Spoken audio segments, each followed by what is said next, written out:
So hello' বন্ধুসকল welcome to hour channel. চ' আজি আকৌ এটা নতুন ভিডিঅ'লৈ আপোনালোকক সকলোকে স্বাগতম জনাইছোঁ। চ' আজি আমাৰ মেইন টপিকটো হৈছে এবাউট ইনভেষ্টমেণ্টৰ ওপৰত, ত' ইনভেষ্টমেণ্ট আৰু ষ্টক মাৰ্কেটৰ ওপৰত। ত' লেটছ ষ্টাৰ্ট দ্য ভিডিঅ'। চ' ভিডিঅ'টো আৰম্ভ কৰোঁ দেৰি নকৰি। চ' প্ৰথমতে কথাটো হ'ল ইনভেষ্টমেণ্টৰ কথা। চ' ইনভেষ্টমেণ্ট আমি আমাৰ জীৱনত ইনভেষ্টমেণ্ট নকৰিলে পিছলৈ বহুত প্ৰব্লেম হ'ব পাৰে, কাৰণ কেলৈ আজিকালি যিহেতু সমস্যাখিনি সকলোৱে জানে, বস্তুৰ পৰা আদি কৰি যিখিনি দাম বাঢ়ি গৈছে সেইখিনি সকলোৱে জানে।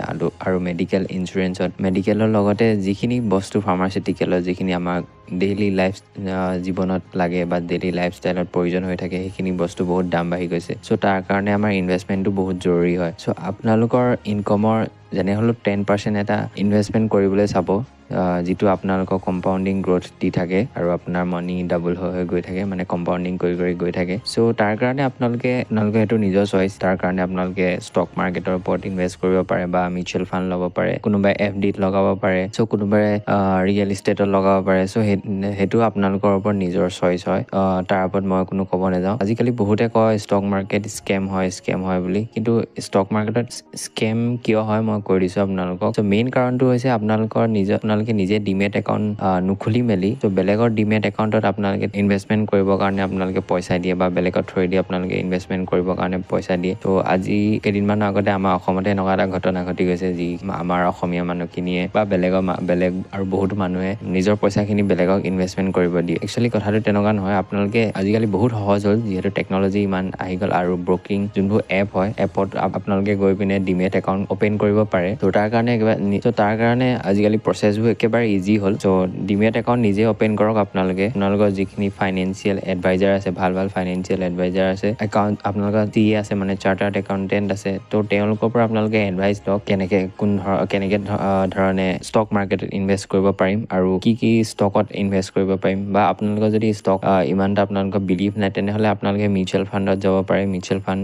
এটা ছেফ অপশ্যন হয়। যদি আপোনালোকে মিউচুৱেল ফাণ্ডতো আপোনালোকে ট্ৰাষ্ট নকৰে, তেনেহ'লে আপোনালোকে FD কৰিব পাৰে। চ' শ্বেয়াৰ মাৰ্কেটৰ কথাটো হ'ল কি, আপোনালোকে শ্বেয়াৰ যোনখিনি ষ্টক লিষ্টেড হৈ থাকে, মানে যোনখিনি কোম্পানী লিষ্টেড হৈ থাকে, সেইখিনি কোম্পানীত আপোনালোকে ইনভেষ্ট কৰিলেও এটা ভাল ৰিটাৰ্ণ পাব পাৰে। কিন্তু ইনভেষ্ট কৰিব এইখিনি কোম্পানী, যিখিনি কোম্পানী মাৰ্কেটত এটা নাম আছে, যিখিনি কোম্পানীৰ কথা সকলোৱে জানে, গম পায়, তেনেকুৱা কোম্পানীত আপোনালোকে ইনভেষ্ট কৰিলে এটা ভাল ৰিটাৰ্ণ পাব। এক্সাম্পল হিচাপে কমাৰ্চিয়েল ভেহিকেল আৰু ইলেক্ট্ৰনিক ভেহিকেলত টাটা মটৰ্ছে লিডিং কৰি আছে। চ' টাটা মটৰ্ছ এটা ৰেপুটেড কোম্পানী হয়, আৰু এবছৰত এটা ভাল ৰিটাৰ্ণো দিছে। সেই তেনেকুৱা ধৰণৰ কথা। আৰু বেংকিং ছেক্টৰত HDFC বেংকৰ কথা সকলোৱে জানে, SBI কথা সকলোৱে জানে, FMCG ছেক্টৰত জানে ITC কথা, আৰু টেকন'লজি ক্ষেত্ৰতো জানে TCSৰ কথা। চ' সেই তেনেকুৱা ধৰণৰ যোনখিনি ভাল ৰেপুটেড কোম্পানী হয়, অকল এইকেইটাই নহয়, আৰু বহুত ৰেপুটেড কোম্পানী আছে। সেইখিনিতো ভিডিঅ'টো বহুত দীঘলীয়া হৈ যাব, ত' মই জাষ্ট এটা এক্সাম্পল হিচাপে কৈ দিলোঁ আপোনালোকক। ত' সেই ৰেপুটেড কোম্পানীখিনিত আপোনালোকে ইনভেষ্ট কৰিলে ডেফিনেটলি ৰিটাৰ্ণ পাব। ৰিটাৰ্ণ জল্দি নাপায়, এটা টাইম লাগিব,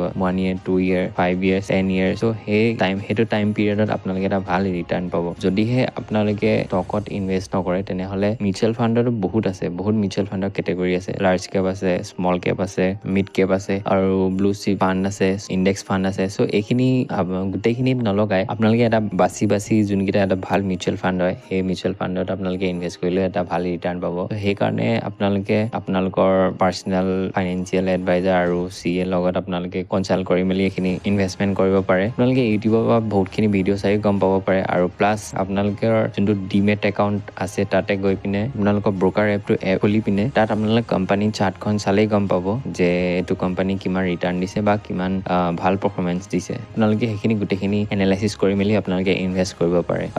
FDত এটা ৰিটাৰ্ণ দিয়ে, ভাল ৰিটাৰ্ণেই দিয়ে, কিন্তু এটা লিমিটৰ ৰিটাৰ্ণ এটা থাকে FDত। বাকী ষ্টকত সেইটো মানে আপোনালোকৰ ক'ব নোৱাৰি যে এবছৰত আপোনালোকে 60%, 20%, ত' তেনেকৈ ৰিটাৰ্ণ পাব আপোনালোকে ষ্টকত। সকলো ষ্টকে নিদিয়ে, কিন্তু যোনখিনি ভাল ষ্টক হয়, সেইখিনি ষ্টকে তেনেকৈ ৰিটাৰ্ণ দিয়ে। ত' আজি কথাখিনি মোৰ ইমানেই আছিলে যে মই এইটোৱে ক'ব বিচাৰিছোঁ, ষ্টক মাৰ্কেট স্কেম যদি ষ্টক মাৰ্কেট স্কেম হোৱা হ'লে দেশৰ GDP বা দেশখন এনেকৈ নচলিলেহেঁতেন। ত' স্কেম যোনখিনিয়ে কৰে সেইখিনি হৈছে আপোনালোকৰ।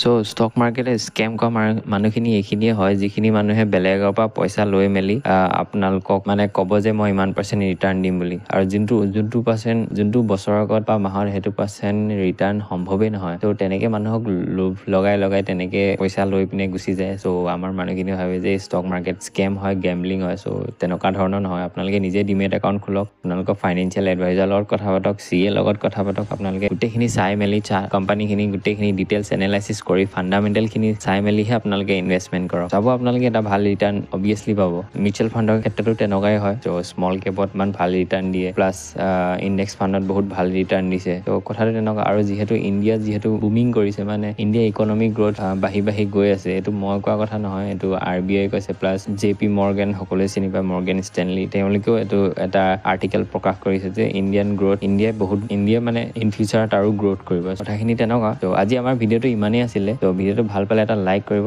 কমেণ্ট কৰি জনাব আৰু চেনেলটো প্লিজ ছাবস্ক্ৰাইব কৰিবলৈ একেবাৰে নাপাহৰিব ত' আজি ভিডিঅ' ইমানেই থেংক ইউ